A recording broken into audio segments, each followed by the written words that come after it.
দেখেন, উচিত কথার ভাত নাই। যদি ভাত থাকতো, নাজমুল আহমদিন ভাই যে কথা বলছে তার সাথে একমত।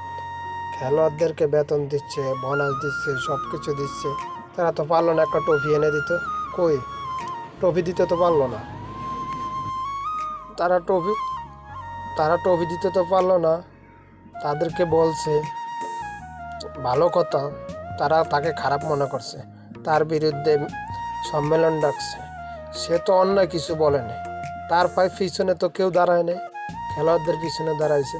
খেলোয়াড়দেরকে সাপোর্ট করে সবাই, ঠিক আছে। ম্যানেজার বা ওদের দায়িত্ব যারা আছে তাদেরকেও তো আমরা সাপোর্ট করি, কিন্তু তারা উচিত কথা বললি তাদের দোষ। তো এই মিঠুনে যে খোয়াবের প্রেসিডেন্ট, তারও তো ভুল আছে। সেও তো খেলা বন্ধ করে দিছে বিপিএল, তার কি ভুল নাই?